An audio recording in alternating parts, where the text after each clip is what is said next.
To the committee on the part of the House to escort His Majesty Charles III into the chamber. The gentleman from Louisiana, Mr. Scalise. The gentleman from Minnesota, Mr. Emmer. The gentlewoman from Michigan, Mrs. McLean. The gentleman from North Carolina, Mr. Hudson. The gentleman from Pennsylvania, Mr. Reschenthaler. The gentleman from California, Mr. Obernolte. The gentleman from Utah, Mr. Moore. The gentlewoman from Indiana, Mrs. Houchin. The gentleman from Florida, Mr. Mast. The gentleman from Ohio, Mr. Latta. The gentleman from South Carolina, Mr. Wilson. The gentleman from North Carolina, Mr. Rouser. The gentleman from New York, Mr. Jeffries. The gentlewoman from Massachusetts, Ms. Clark. The gentleman from California, Mr. Aguilar. The gentleman from California, Mr. Liu. The gentleman from Colorado, Mr. Neguse. The gentlewoman from Washington, Ms. Delbene. The gentlewoman from California, Ms. Pelosi. The gentleman from Maryland, Mr. Hoyer. The gentleman from New York, Mr. Meeks. The gentleman from Connecticut, Mr. Himes. The gentleman from Colorado, Mr. Crow. The gentleman from Rhode Island, Mr. Amo. The President pro tempore of the Senate, at the direction of that body, appoints the following senators as members of the committee on the part of the Senate to escort His Majesty Charles III into the chamber. The senator from South Dakota, Mr. Thune. The senator from Wyoming, Mr. Barrasso. The senator from Iowa, Mr. Grassley.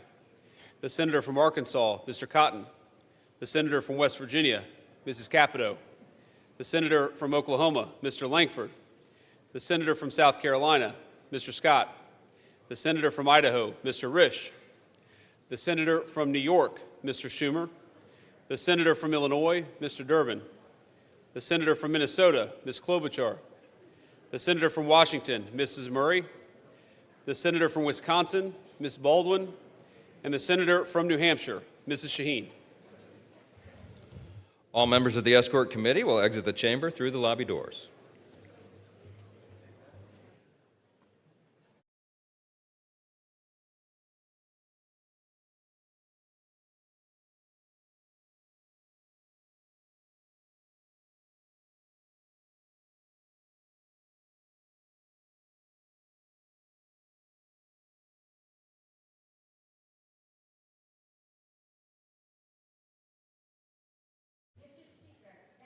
Dean of the Diplomatic Corps.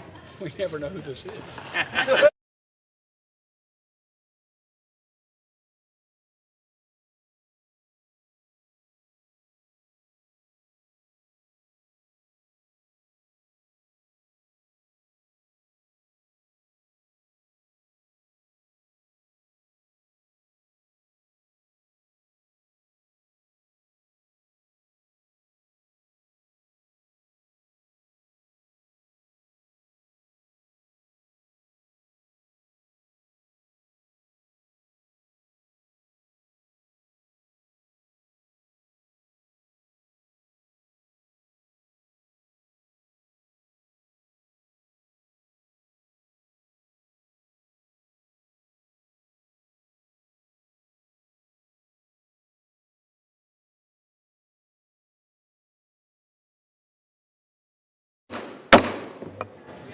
Mr. Speaker, the President's Cabinet.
gentlemen. Mr. Speaker, Their Majesties King Charles III and Queen Camilla.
Members of Congress, I have the high privilege and distinct honor of presenting to you His Majesty Charles III.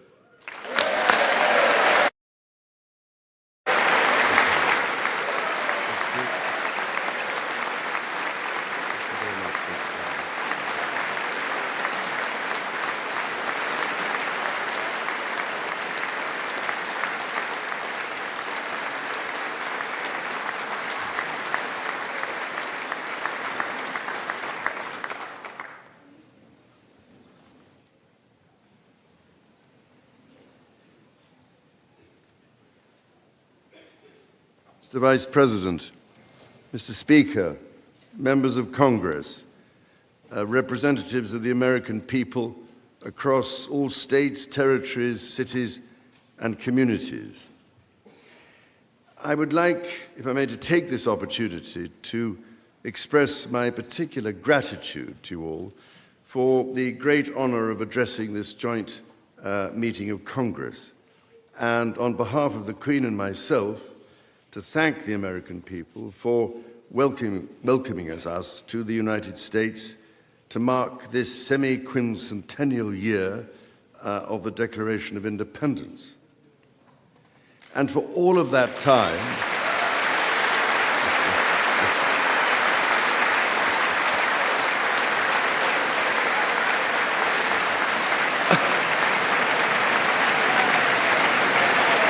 aren't you lucky?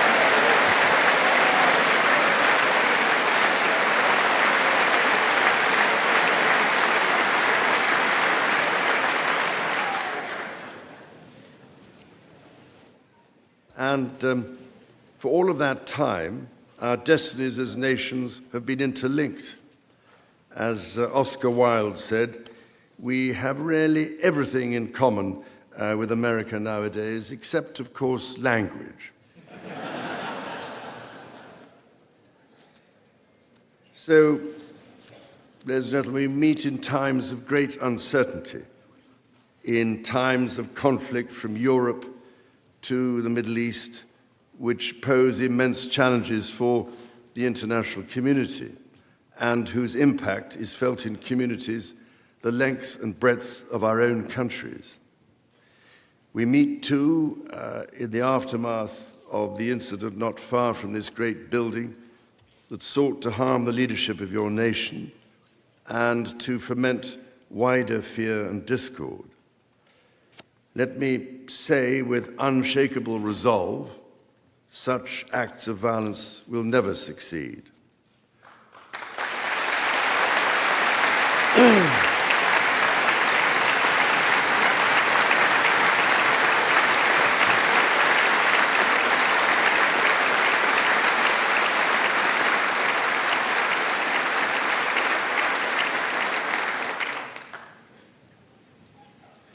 Whatever our differences, whatever disagreements we may have, we stand united in our commitment to uphold democracy, to protect all our people from harm, and to salute the courage of those who daily risk their lives in the service of our countries. Standing here today, it is hard not to feel the weight of history on my shoulder, because the modern relationship between our two nations and our own peoples spans not merely 250 years, but over 4 centuries. It is extraordinary to think that I am the 19th in our line of sovereigns to study with daily attention the affairs of America. So I come here today with the highest respect for the United States Congress, this citadel of democracy created to represent the voice of all American people to advance sacred rights and freedoms. Speaking in this renowned chamber of debate and deliberation, I cannot help but think of my late mother, Queen Elizabeth, who in 1991 was also afforded this signal honor and similarly spoke under the watchful eye of the Statue of Freedom above us.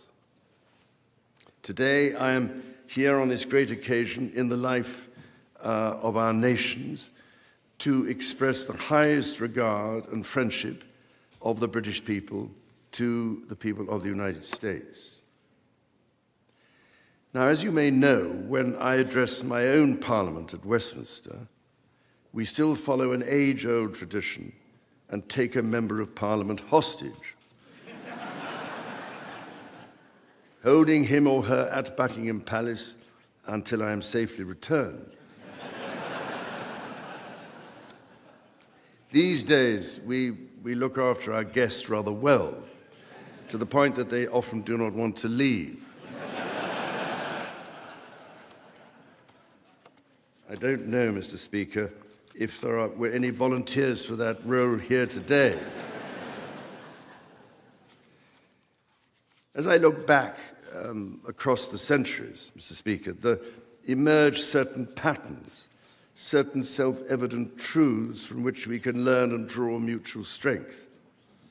With the spirit of 1776 in our minds, we can perhaps agree that we do not always agree, at least in the first instance. Indeed, the very principle on which your Congress was founded, no taxation without representation, was at once a fundamental disagreement between us, and at the same time a shared democratic value which you inherited from us. Ours is a partnership born out of dispute, but no less strong for it. So perhaps in this example, we can discern that our nations are in fact instinctively like-minded, a product of the common democratic, legal, and social traditions in which our governance is rooted to this day. Drawing on these values and traditions, time and again, our two countries have always found ways to come together. And by Jove, Mr. Speaker, when we have found that way to agree, what great change is brought about, not just for the benefit of our peoples, but of all peoples. This, I believe, is the special ingredient in our relationship. as President Trump himself observed during his state visit to Britain last autumn, the bond of kinship and identity between America and the United Kingdom is priceless and eternal. It is irreplaceable and unbreakable.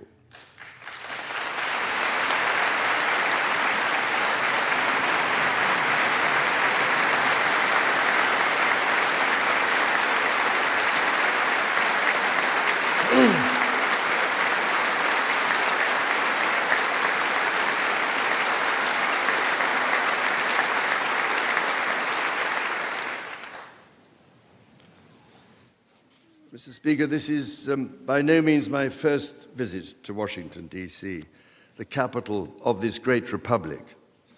It is, in fact, my 20th visit to the United States and my first as King and head of the Commonwealth. This is a city which symbolizes a period in our shared history, or what Charles Dickens might have called a tale of two Georges.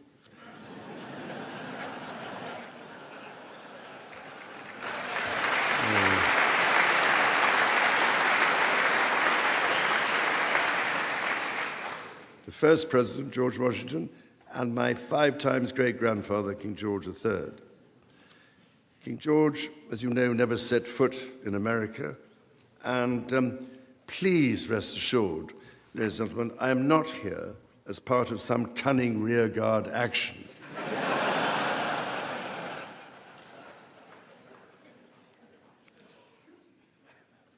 The Founding Fathers were bold and imaginative rebels with a cause. 250 years ago, or as we say in the United Kingdom, just the other day,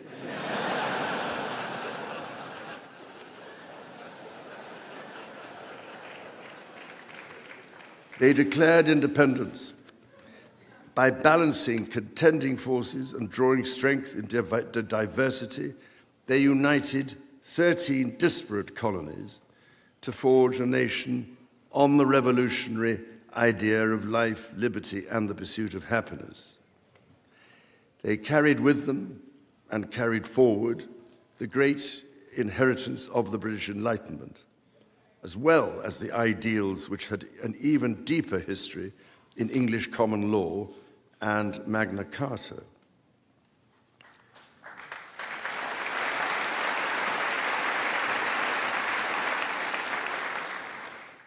These roots run deep, and they are still vital.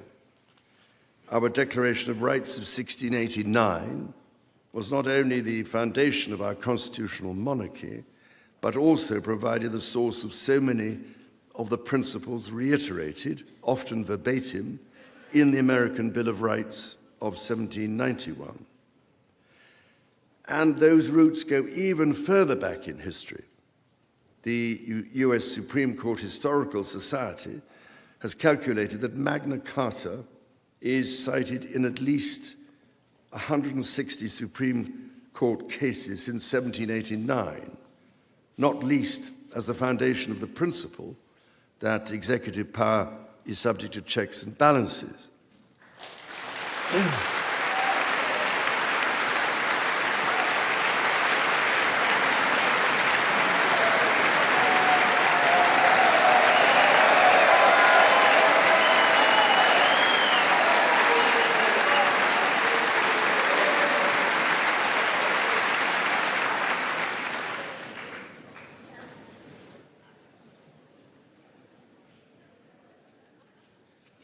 This is the reason why there stands a stone by the River Thames at Runnymede, where Magna Carta was signed in the year 1215.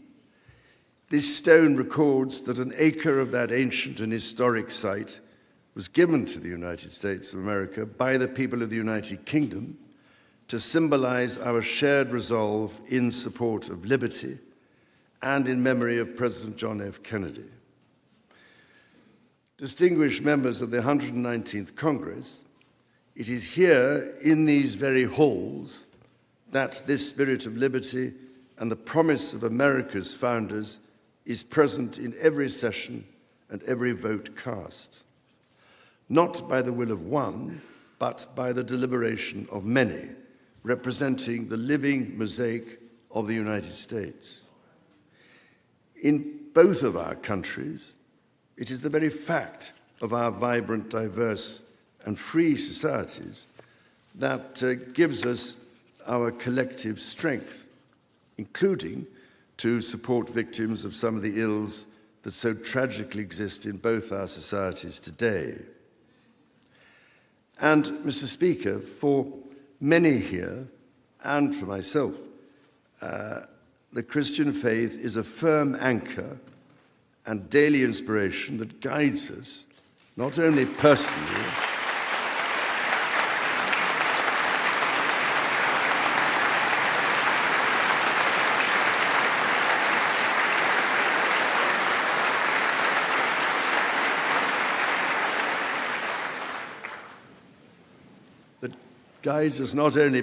but together as members of our community. Having devoted a large part of my life to interfaith relationships and greater understanding, it is that faith in the triumph of light over darkness which I have found confirmed countless times.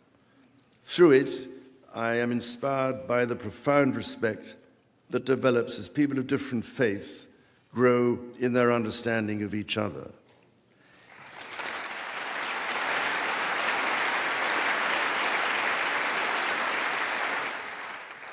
It is why, it is my hope, my prayer, that in these turbulent times, working together and with our international partners, we can stem the beating of plowshares into swords.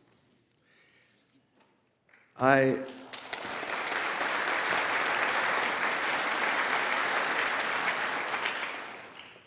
am mindful that we are still in the season of Easter, the season that most strengthens my hope.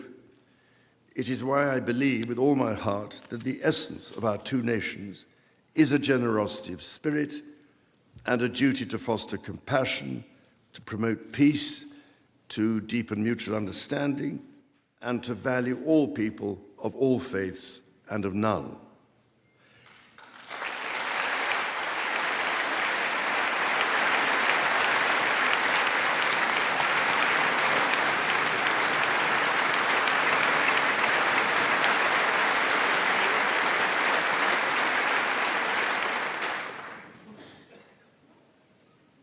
The alliance that our two nations have built over the centuries, and for which we are profoundly grateful to the American people, is truly unique.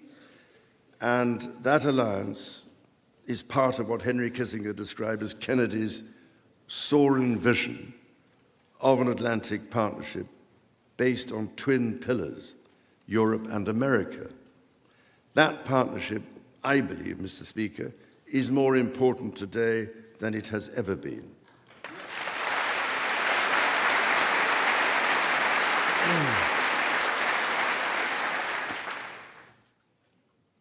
The first reigning British sovereign to set foot in America was my grandfather, King George VI. He visited in 1939 with my beloved grandmother, Queen Elizabeth, the Queen Mother. The forces of fascism in Europe were on the march, and sometime before the United States had joined us in the defense of freedom. Our shared values prevailed. Today, we find ourselves in a new era, but those values remain. Last month, ours is an indispensable partnership. We must not disregard everything that has sustained us for the last 80 years. Instead, we must build on it.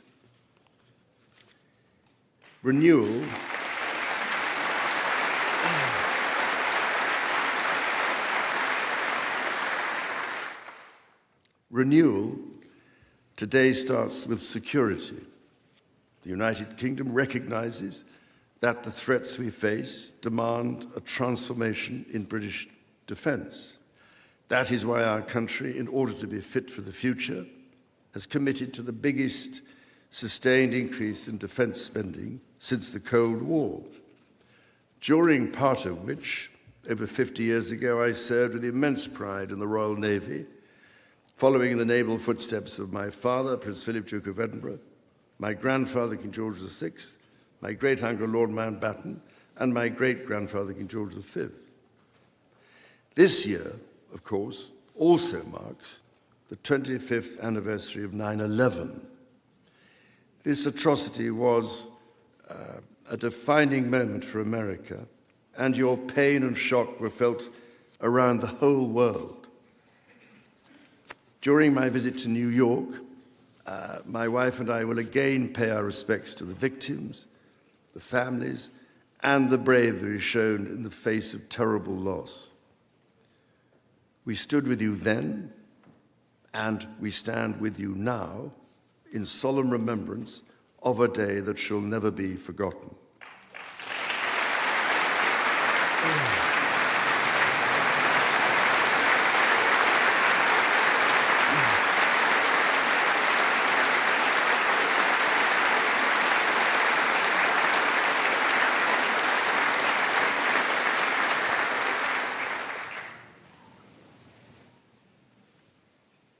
In the immediate aftermath of 9/11, when NATO invoked Article 5 for the first time, and the United Nations Security Council was united in the face of terror, we answered the call together, as our people have done so for more than a century, shoulder to shoulder through 2 world wars, the Cold War, Afghanistan, and moments that have defined our shared security.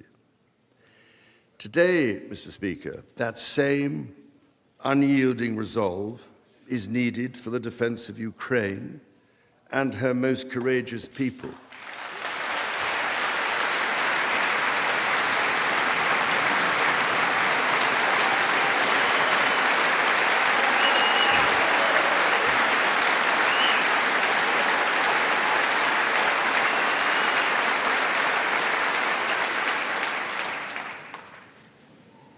It is needed in order to secure a truly just and lasting peace. From the depths of the Atlantic to the disastrously melting ice caps of the Arctic, the commitment and expertise of the United States Armed Forces and its allies lie at the heart of NATO, pledged to each other's defense, protecting our citizens and interests, keeping North Americans and Europeans safe from our common adversaries. Our defense, intelligence, and security ties are hardwired together through relationships measured not in years, but in decades. Today, thousands of US service personnel, defense officials and their families are stationed in the United Kingdom, as British personnel serve with equal pride across 30 American states. We are building F-35s together, and we have agreed the most ambitious submarine program in history, AUKUS.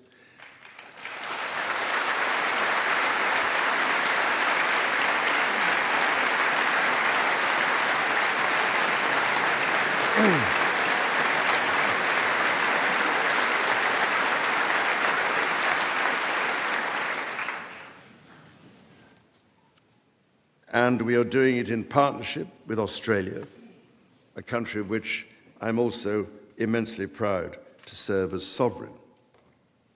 We do not embark on these remarkable endeavours together out of sentiment.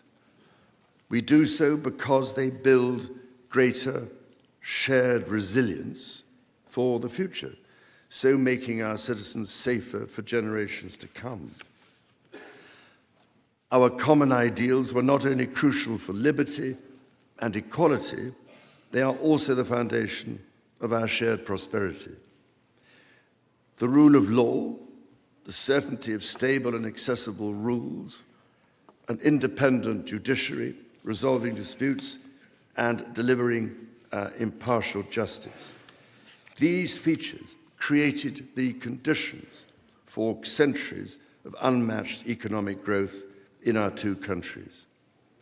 This is why our governments are concluding new economic and technology agreements to write the next chapter of our joint prosperity and ensure that British and American ingenuity continues to lead the world. Our nations are combining talent and resources in the technologies of tomorrow. Our new partnerships in nuclear fusion and quantum computing and in AI and drug discovery, holding the promise of saving countless lives. More broadly, we celebrate the $430 billion in annual trade that continues to grow, the $1.7 trillion in mutual investment that fuels that innovation, and the millions of jobs on both sides of the Atlantic, supported across both economies. These are strong foundations on which to continue to build for generations yet unborn. Our ties in education, research, and cultural exchange empower citizens and future leaders of both countries. The Marshall Scholarship, named after the great General George Marshall, and the association of which I am so proud to be patron, are emblematic of the connection between our two countries. Since its founding, more than 2,300 scholarships have been awarded, opening doors for Americans from all walks of life to study at the United Kingdom's leading universities. So as we look toward the next 250 years, we must also reflect on our shared responsibility to safeguard nature, our most precious and irreplaceable asset.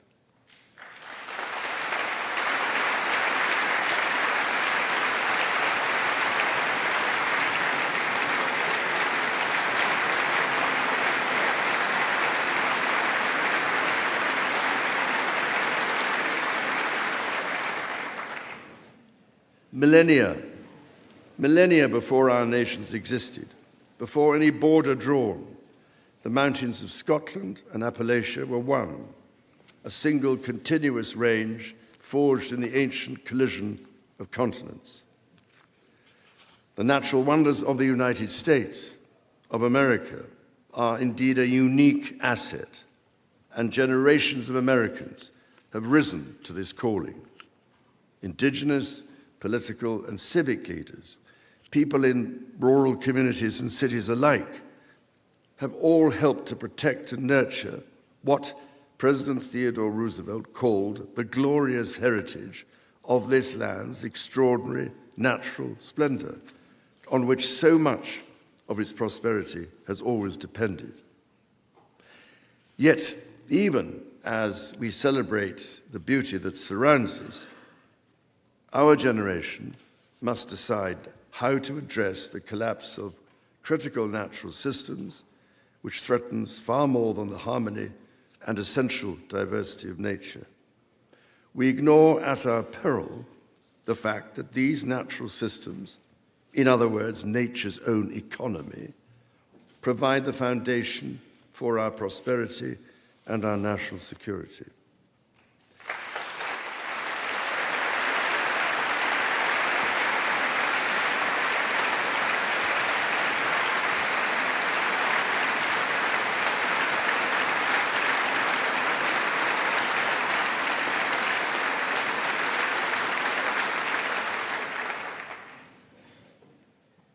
The story of the United Kingdom and the United States is at its heart a story of reconciliation, renewal, and remarkable partnership.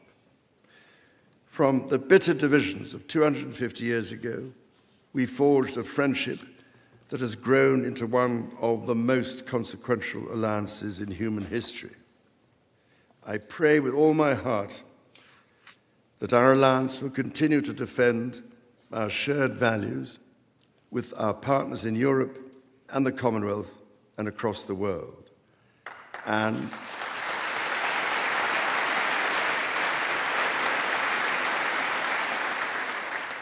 and that we ignore the clarion calls to become ever more inward-looking. Mr. Speaker, Mr. Vice President, distinguished ladies and gentlemen, America's words carry weight and meaning, as they have since independence. The actions of this great nation matter even more. President Lincoln understood this so well with his reflection in the magisterial Gettysburg Address, that the world may little note what we say, but will never forget what we do.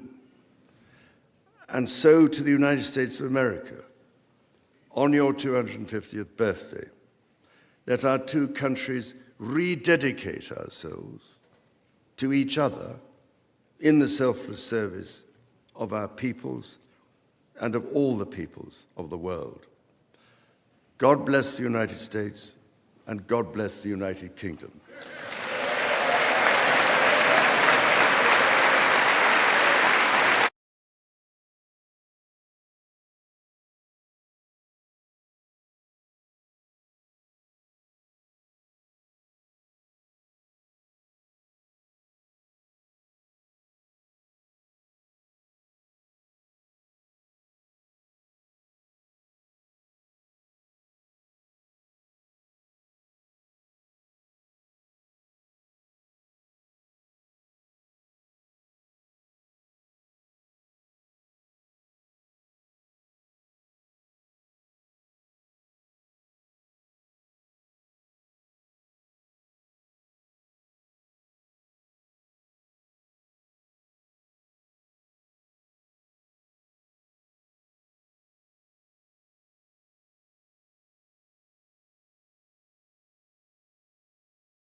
The purpose of the joint meeting having been completed, the chair declares the joint meeting of the two houses now dissolved. The House will continue in recess, subject to the call of the chair.